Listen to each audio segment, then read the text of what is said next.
Welcome to BrotoGP. Welcome to another episode of R&D Writing Analysis, the segment where Rob does the analysis and Dennis does the writing. That's right.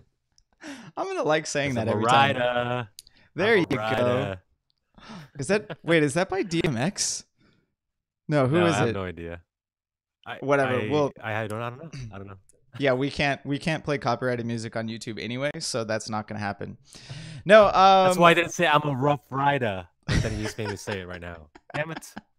No, original like versions of songs are totally allowed. You're allowed to cover things. We just can't. Oh, okay. Yeah, no, that totally works. How do you think we played our other intro has the MotoGP theme song from Dorna. It's just we had a friend play it on his guitar and record it, and from a friend from Barf, and that was awesome. And we've been playing that for 4 years now, practically. That's all right.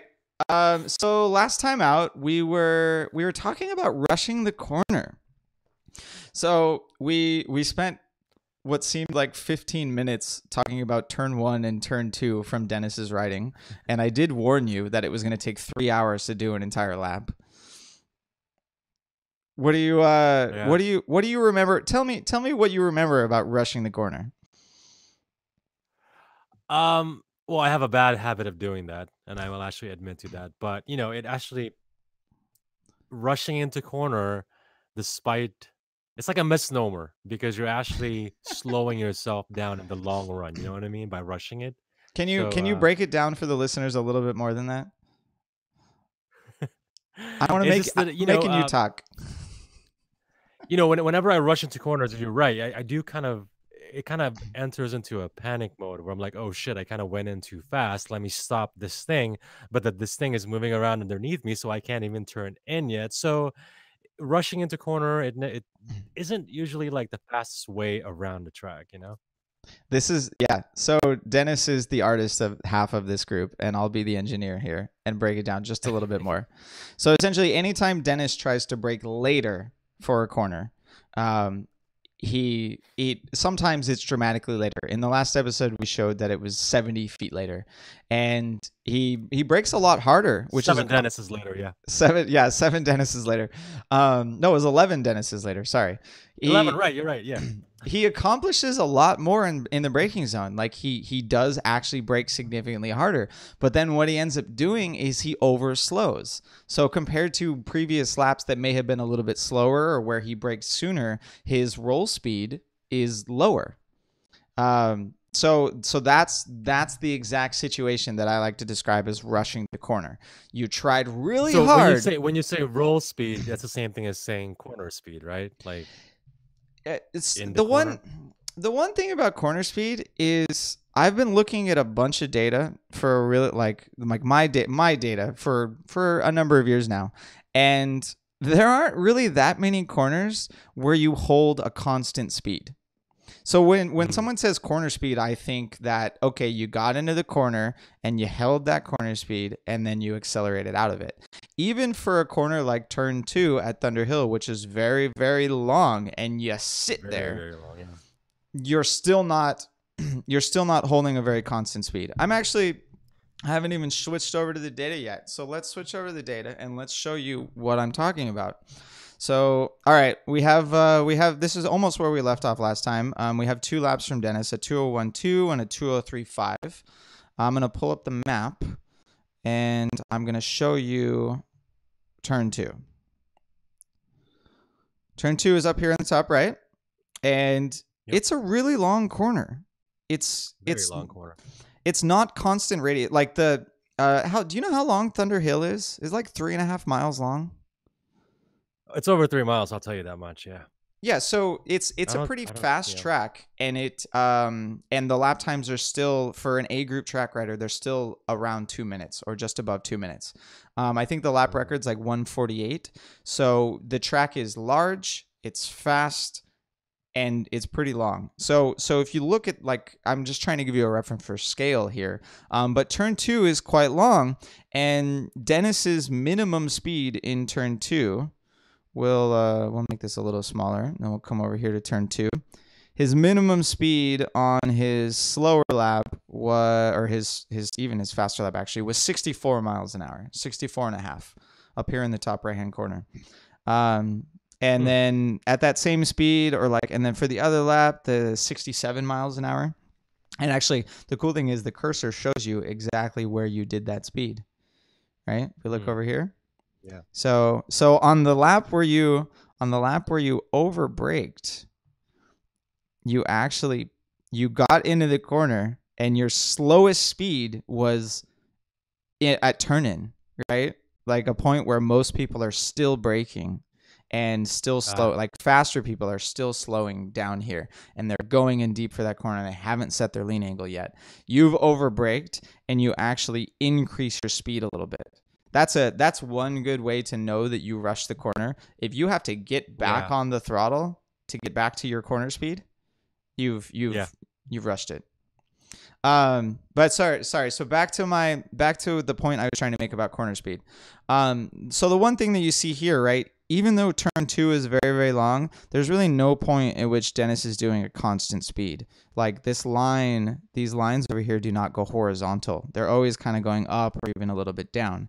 So, well, I do just want to kind of remind you that in this particular example, in our first episode, I was talking about how I'm still getting used to the 09 R1. How it turned in quicker than my 02. So my lines in turn 2 were always different each lap because I'm still trying to get used to the behavior of the bike when I'm turning it in. It's funny because on super wide corners, that's where I notice like the least difference in turn-in ability. Like it's almost like because the track is so wide and because you don't have to turn that much, it shouldn't matter that much like what the bike is doing. Like just hold the brake and turn the bike in. But I mean that's a little bit beyond what we're going to talk about today. And yeah, I mean like you can kind of see here that you on the slower lap on the blue line, you kind of turn in and then you you probably crack the throttle, pick the speed up a little bit, but then maybe you went a little bit wide and you had to roll off a tiny bit. Let's zoom in some there and move this out of the way. There we go. But yeah, so I mean, if there's any corner where your turning rate, your corner speed is going to be constant, it's going to be turn 2. And it is for a little bit. Like there's a section right here where it's constant for 50 feet on the blue line. Right. And there's a relatively constant. And same thing over here, like another 50, 100 feet or so, it's great. Yeah. And actually that shows you how long this corner is, right? The cursor is moving over on the right side and it goes from 2,000 feet on the track to 2,500 to 2,600, 2,700. The corner is 700 feet long. It's quite a long corner. But so back to my original point, because it's not often that you see corner speed being constant. It's hard to really talk about corner speed in the classical sense, or at least what I like to think about as corner speed. So what I really want to see and what I really want to talk about is your minimum corner speed. Okay. Because I think there are a bunch of MotoGP riders that have said it. Even Bradley Smith said it, or Bradley Smith is probably the one that most infamously said it. MotoGP, the important parts are not the apex. It's the 10 feet before the apex and 10 feet after. Right? It's very easy to get into this corner, or relatively easy to get into this corner and do 70 miles an hour.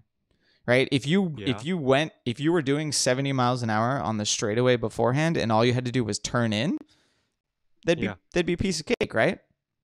Right. The hard part, which is shown by your rushing the corner, is if you're doing 112 miles an hour and you need to slow down to 70. Yeah. That's actually one thing that we didn't cover in the last one. When you braked on the faster lap, you're doing 112, but when you braked on the slower one, you're only doing 105. 7 miles an hour, Dennis. Yeah. That's a lot. Your new R1 has some horsepower. Mm-hmm.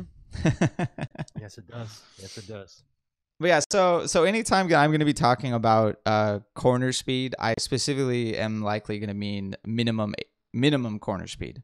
That's the thing that we care about. When I say roll speed, minimum corner speed. We want to raise your roll speed. We want to raise that minimum that you took through the corner, because I expect you to break into the corner and I expect you to break out of the corner, or I accelerate out of the corner. But just so I'm clear, you're not necessarily talking about being in neutral throttle, because I may or may not be on the throttle during that roll speed. Correct. It's going to be, got it. Yeah. So you can hold your minimum corner speed for some significant time period. It likely won't be constant.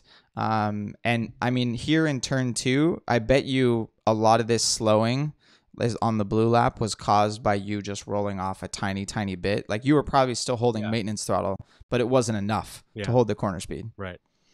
Yeah. But all right, let's move off of turn 2. We've beat that dead horse. Let's go to turn 3. So, and we won't do the entire lap after this. There are other parts of the software that I want to get to. So it's funny because we've been talking about you rushing corners, and we've been talking about how it seems like you do it a lot. If I zoom back out to the entire lap, I'm gonna go with you rushed turn 2. You did not rush. You were good in turn 5. You did not rush turn 6 because you didn't brake later. But you rushed turn 9 for sure. On the slow lap, you rushed turn 10. On the fast lap, you rushed turn 11. And then on the fast lap, you also rushed turn 14. So I probably should have had the map up while I was talking about those. But so it happened significantly. Like, we're looking at 2 laps here with a total of 30 corners. I mean, not that many braking zones, and you rushed 5 of them. So it's something that you can work on. And the reason why I can see this is because I can see that you did better on the other lap that we're comparing it to. Mm-hmm. But so here's where we're gonna make your day a little bit, Dennis. If I can scroll over to turn 3. Come on, Windows on a Mac. All right, here we go. Here's turn 3. So turn 3 at Thunderhill is actually a pretty difficult corner because it's this, it's a little bit more than 90 degrees and it's actually quite large. The thing that sucks about it is it's off camber. And if you, correct me if I'm wrong here, if you take it, the further out you are, the more off camber it is. Is that correct? Yeah. About, I would say 2 or 3 feet at least from the apex is when it's flat, but then after that it's all off camber. You mean from the inside curb, from the inside grass? It like you get 3 feet of flat-ish. And then after that, it just, the camber descends, like it just drops off a cliff. Yeah. Yeah. So super difficult corner, but there's a lot of time to be had in that corner. And actually, this is one corner where you didn't rush it at all. So you're, again, the faster lap is the green lap. You end up at your braking point, you were going 0.3 miles an hour fast. No, that's not right. No, where is it? No, you're going 2.1 miles an hour faster when you braked. So a lot of that looks like it was due to throttle application because the green line, the slope is a little steeper at some point. Like if you notice, God, I'm going back to turn 2 again, but you kind of notice how that the green line takes a little bit longer to slope up, but then when it does, it is steeper because it passes the blue line. So that tells me that you got on the gas a little soon, or maybe you got on the gas a little soon for out of turn 2, or you were just a little more ginger with it, and then you didn't actually go to full throttle, because So we can kind of assume that because the green line is steeper. We'll zoom in a little bit more so that everyone can see it better.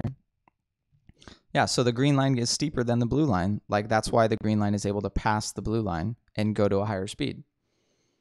So there, on your slower lap, you didn't go to wide open throttle. But all right, but back to what you... to wide open throttle on my fast lap is what you're saying. Yes, you definitely went to wide open throttle on your fast lap, or you accelerated faster for sure. Okay, back to what you did much, much better. So you were going 2 miles an hour faster. We can see the maximum right here. That's what the black one is. It's the maximum, and they're situated with those up arrows or the triangles. You braked a tiny bit later, which we can see because the maximum speed is right behind. It wasn't much later. Like, it's probably, 10 feet or so, which is still good. 1.5 Dennis. 1.5 Dennises. You actually, like, you progressively got on the brake. Like, it doesn't look like you slammed on it. Like, the graph nicely arcs down. At some point you were going the same speed as the blue line, but then against all of your instincts of like, oh shit, you released the brake lever. Look at that. Look, the faster lap. Yeah, that's a pretty fat difference right there. That's like a whole whale's belly. It's huge. That's How many Dennis is that? How many Dennis is well, I don't think we can measure Dennis's in miles an hour, but it's 9.7 miles per hour is the difference. Like, okay, so let's compare minimums. So the one minimum is 47.9, and the other minimum was a little bit later and is 56. So yeah, 8.8 miles an hour. I almost said Dennis's. And then my own unit. Yeah. But then the cool thing is, though, right? There's a tiny little straightaway after turn 3, but just a part where you can definitely accelerate, and you still do it. Like, you accelerate. So you didn't get on the gas as hard, because we can see that the slope of the green line is not as steep as the slope of the blue line, but it gains you a ton of time. Like, you so let's basically compare. I carried my speed a lot better. Yeah, you did. So let's compare. So we have the time delta here in the bottom right hand, or the kind of the bottom right. But so from the braking zone for turn 3, you're at 0.24, and then at the slowest point you would gain up to 0.67. So that's already 0.4. And then all the way, once we get to the braking zone for turn 4, you've gone up to 0.8. So that you braking later and less was worth 0.6, almost 6.5 tenths, all by itself. Half a second right there, easily. One corner. That's the thing. Like, a lot of people get kind of stuck when they're looking at their lap timer, and all they do is see that number, and they like, oh, like, I don't know how I'm gonna go faster. How do I go faster? And it's like, well, really, you can gain if you're not running anywhere close to lap record pace. Like, most everyone in A group is nowhere close to lap record pace. I'm not even. I'm still 4 to 6% from lap record pace. That still means that at most tracks I can gain a half a second per corner. Right. And that's what you did right here.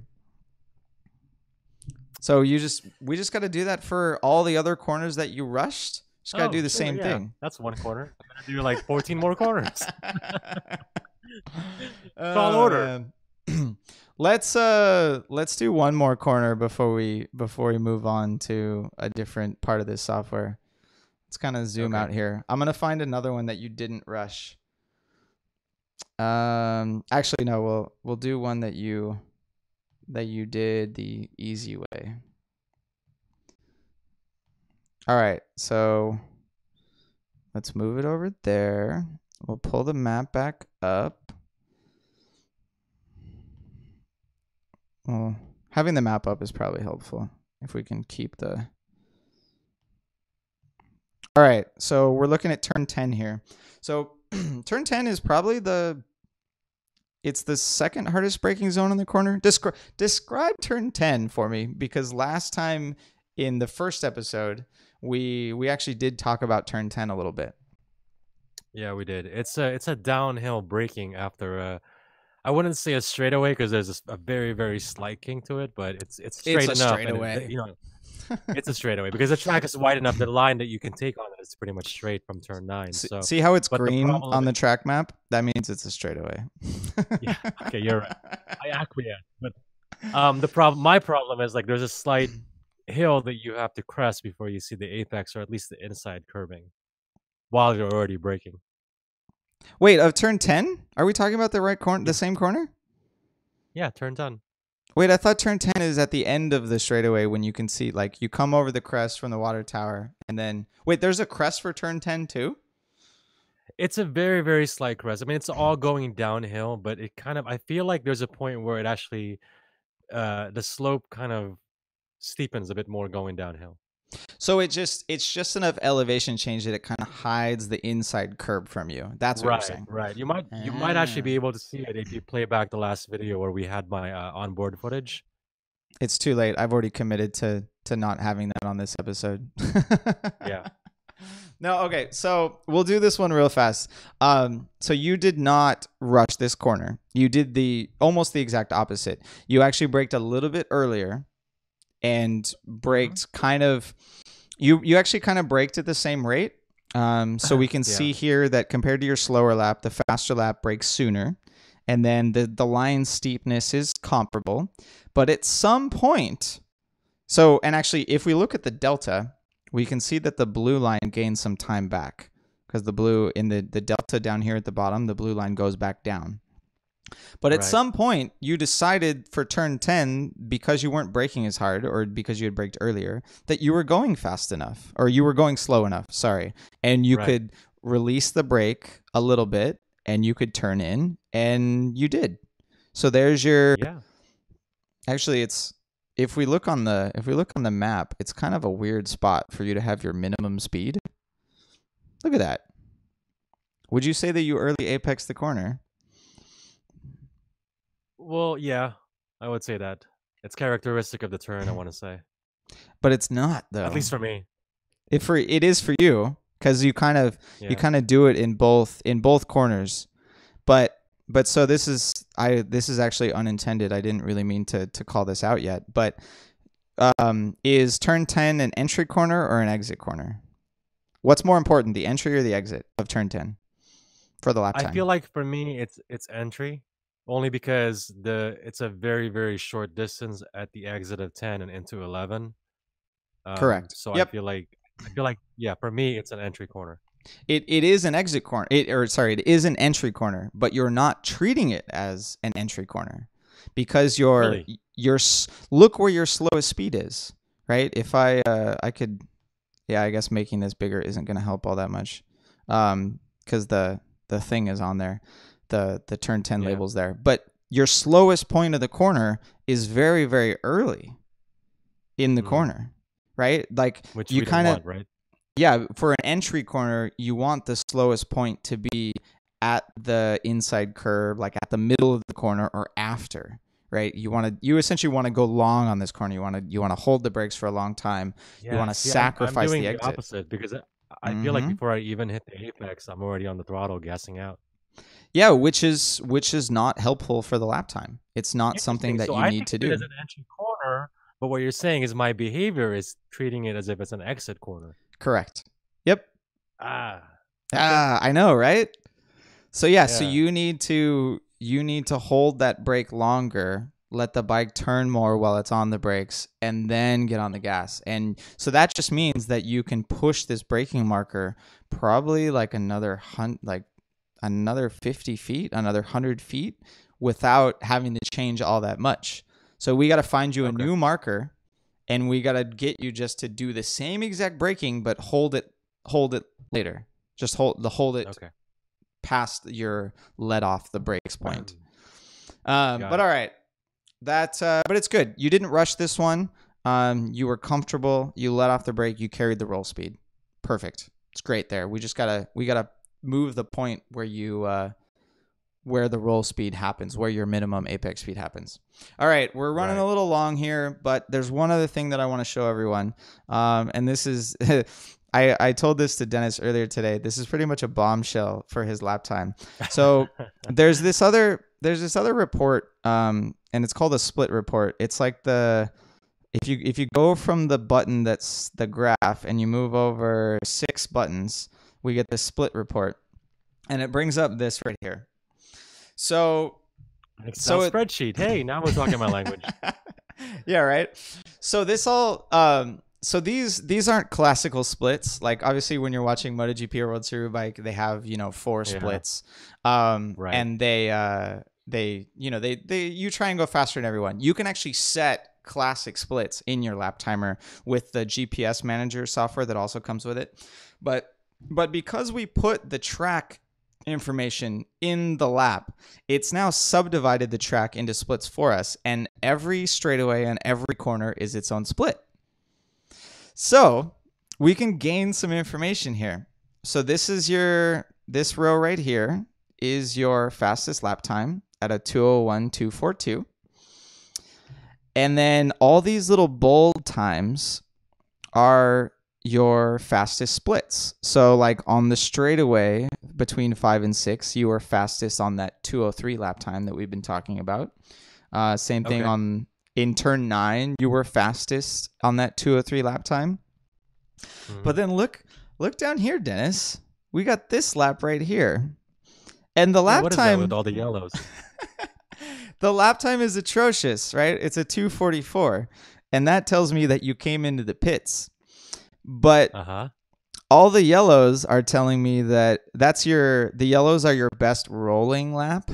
So rolling means that it's like consecutive sectors or consecutive splits. Sorry. So Mhm. on your in lap, you were fastest all the way until the braking zone of turn 11. And let's go back to the map. Turn 11, that's this one, right? Turn 11 is where you Yeah. decide to roll off. Well, yeah, I mean, after you exit 11 is when you signal your intent basically to exit the track. Yeah. Yeah, so you got into 11, you're like, I'm going in because I saw the checkered flag. Yep. So Yeah. yeah. So your fastest, like the first 2/3 of the lap was actually your in lap.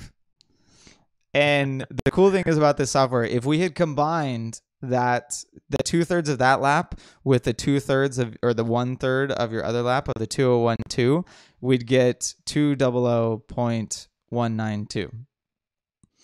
Hmm. That's Okay, Rob, a lot faster. you busted me.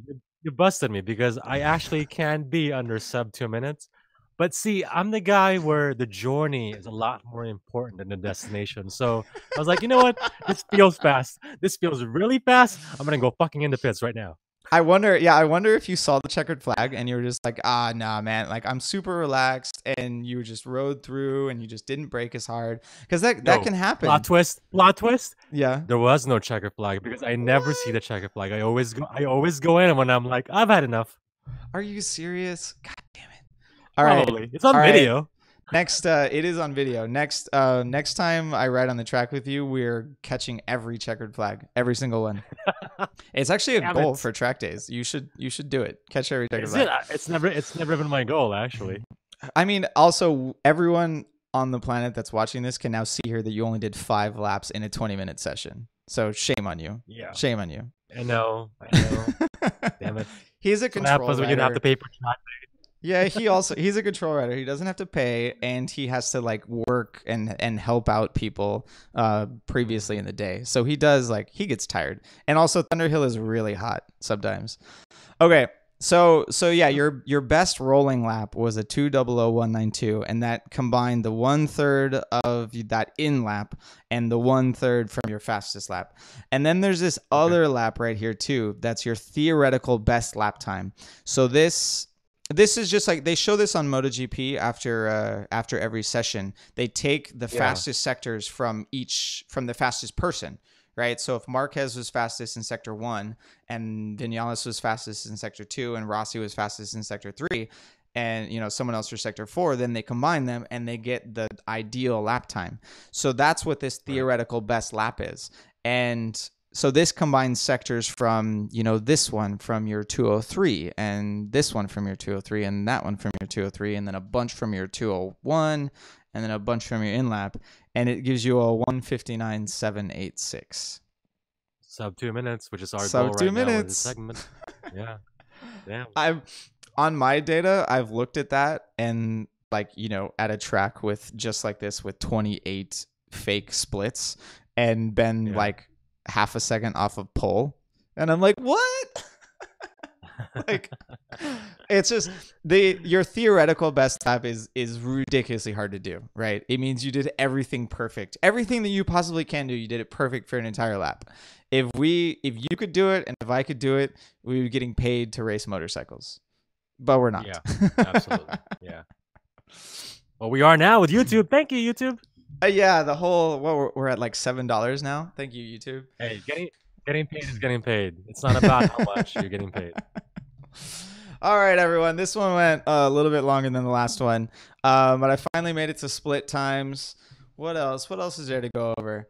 Yeah, maybe in the next video, maybe we'll compare the data for that specific lap and show you why Dennis was faster on the 2/3 of his actually, in-lap. I do want to say, with this bombshell, it makes sense because when I did my 201, when I set that new PR, I was more excited about my average pace, getting faster than my PR. So when I saw that I did a 201.2, but I saw my average pace was like high 201s, I was like, wow, I'm really close to my PR. Whereas historically, my PR is maybe like a second or 2 seconds faster than my average pace. So this bombshell that you threw on me is actually, oh, well, I've historically done that where I can be, for my average pace, 2 seconds faster.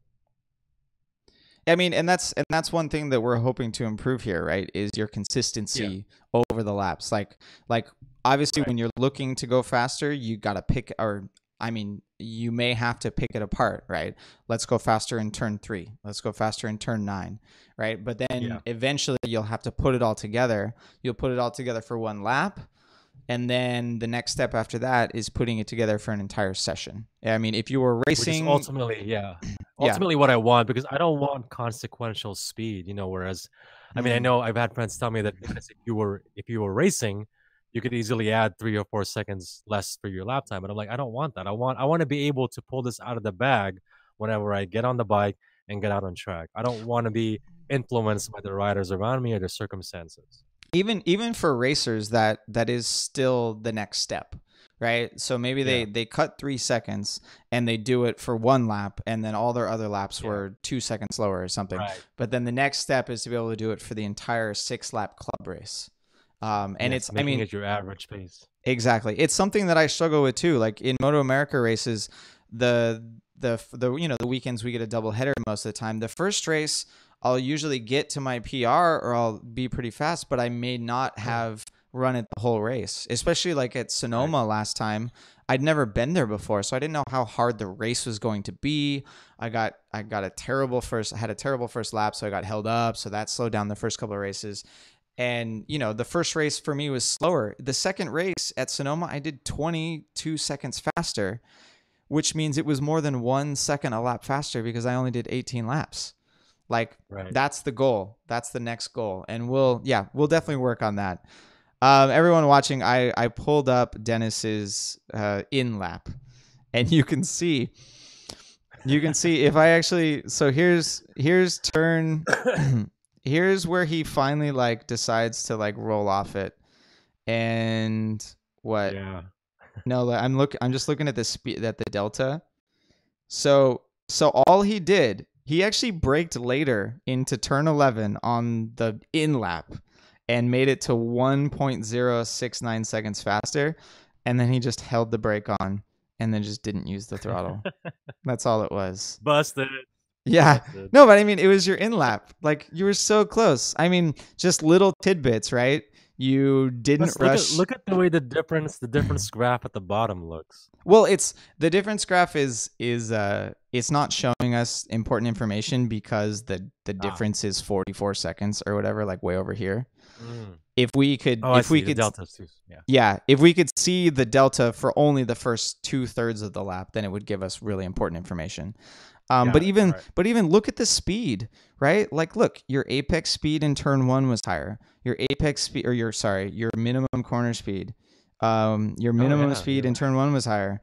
Your minimum speed in turn 2 was higher. In turn 3 was higher. Like in turn, your minimum. Actually, it looks like I braked later into turn 2. You did, but you did brake later. but you also were a pansy on the throttle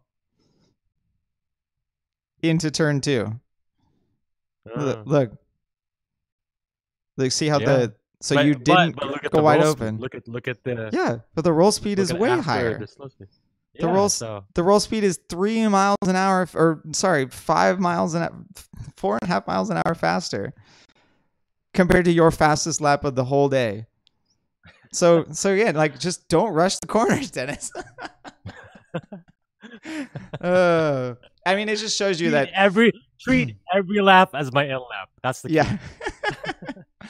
Yeah. So for everyone, if you want to take away one thing from this episode, be lazy on corner entry, right? Make it maybe not lazy. Be as comfortable as possible on corner entry.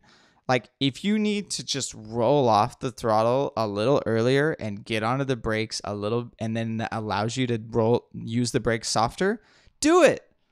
If it ups your roll speed, it's worth a ton of time. Oh yeah, man. like in what we're looking at right now, my hill in my end lap is a lot more, say, consistent than the fast lap. Yeah. Oh, by the way, we totally got this. The speed delta works now. If I zoom in a little bit, look at that. So now the green line's at the top, and the blue line gets faster. Look, the blue line is a second faster by turn 4. Oh, it's 9/10.